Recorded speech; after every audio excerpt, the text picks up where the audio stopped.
آپ قل والدیہ ہیں، ماں باپ کی نافرمانی وہ بلا ہے۔ جبریل انسان کی شکل میں، یا رسول اللہ متی الساعۃ، قیامت کب آئے گی؟ آپ نے کہا مل مسئول عنہا بعلم من السائل، آپ نے فرمایا کہ مجھے نہیں پتا، اللہ کو پتا ہے۔ وہ کہنے لگے کوئی نشانی تو بتائیں۔ آپ نے کہا جب اولاد ماں سے نوکر جیسا سلوک کرے گی تو قیامت آ جائے گی۔ ان تلد الامۃ ربتہا، ماؤں سے نوکر جیسا سلوک ہو رہا ہو، بیٹیاں ماؤں کو جھاڑ رہی ہوں، اولاد ماں کو کی ڈانٹ ڈپٹ کر رہی ہو، باپ کو کوس رہی ہو، تو سمجھو قیامت آ گئی۔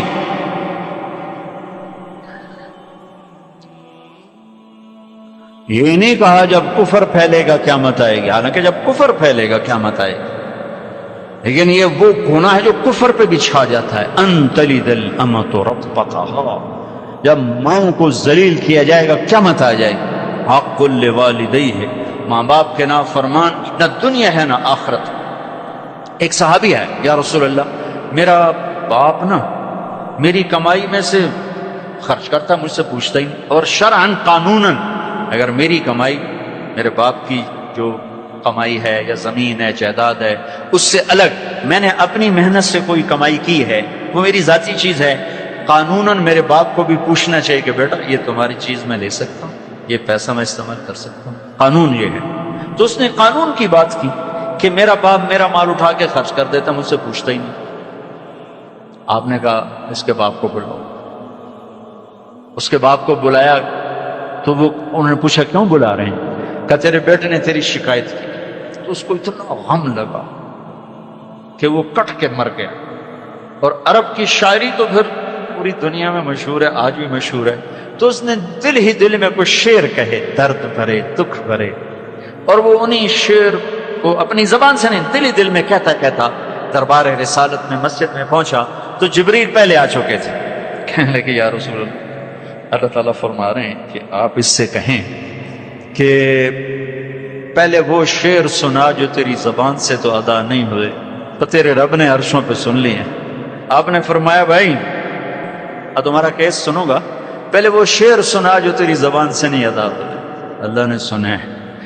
کہنے لگا یا رسول اللہ میں گواہی دیتا ہوں آپ سچے رسول ہیں، آپ کا رب بڑا طاقتور رب ہے، آپ کے رب کی قسم زبان سے ایک لفظ نہیں نکلا، دکھ بھری فریاد تھی جو دل کی دنیا میں اٹھی اور وہیں گم ہو گئی، سینے سے اٹھی اور سینے میں ہی دفن ہو گئی، پر آپ کے رب نے عرشوں میں سن لیا۔ آپ نے کہا اچھا سنا تو صحیح میرے بھائی۔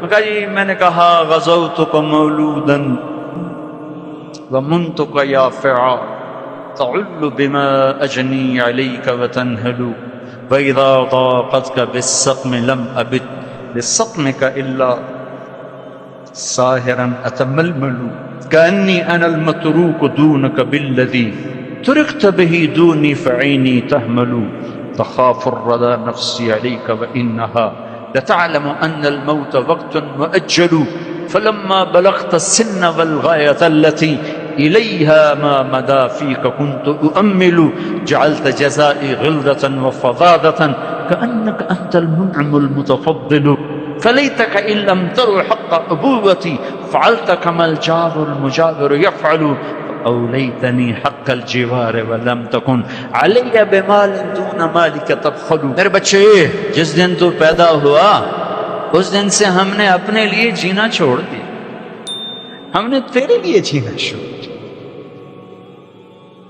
گرمی سے لڑے، سردی سے لڑے، موسموں سے لڑے، حالات کے آہنی پنجوں سے رزق نکالا، جبڑوں سے رزق نکالا، جوانی کو قربان کیا، صحت کو قربان کیا، اپنے جذبات کو سلا دیا، تیرے چہرے کی ایک مسکراہٹ دیکھنے کے لیے ساری ساری رات کام کیا، سارا سارا دن کام کیا، کبھی دھوپ میں کبھی سردی میں، کبھی گرمی سے لڑا کبھی سردی سے لڑا، کبھی موسم سے لڑا کبھی بھوک سے لڑا، تجھے کھلایا خود بھوکا رہا، تجھے پلایا خود پیاسا رہا، تجھے چھاؤں میں لٹایا خود دھوپ میں بیٹھا، تجھے سکھ پہنچایا خود دکھ جھیلا۔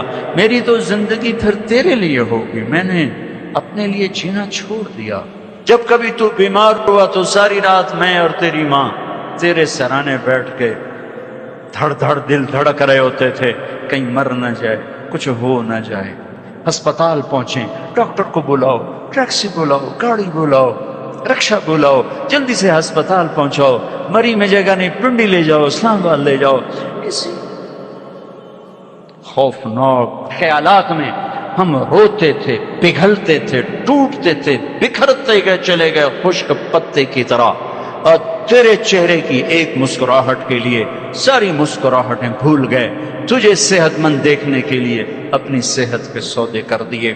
اور اس طرح ایک دن نہیں گزرا، یہ شب و روز گزرے، دن اور رات گزرے، لیل و نہار گزرے، بہار و خزاں گزری، رت بدلی، موسم بدلے، بادل اندھیری، بارش آئے اور گئے، یہاں تک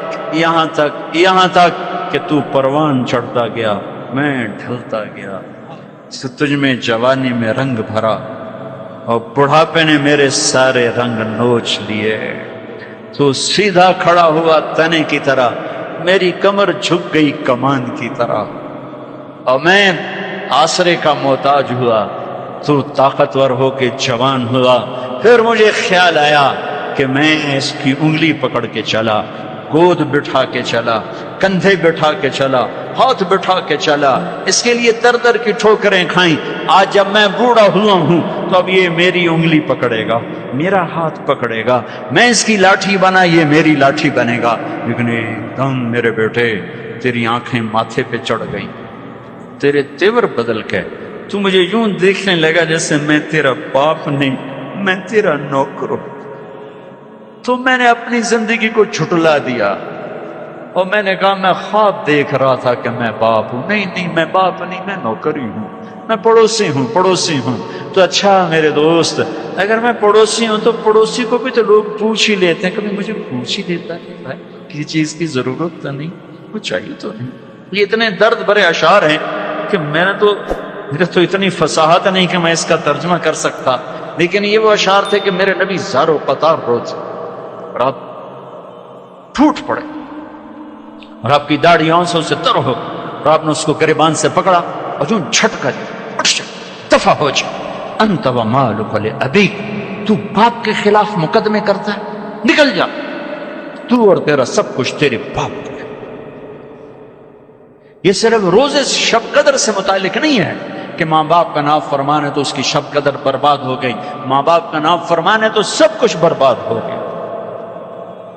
ہے بجلی کا جانا ٹھیک ہے، بڑی مشقت کی بات ہے، لیکن کوئی اتنی بڑی بات نہیں ہے۔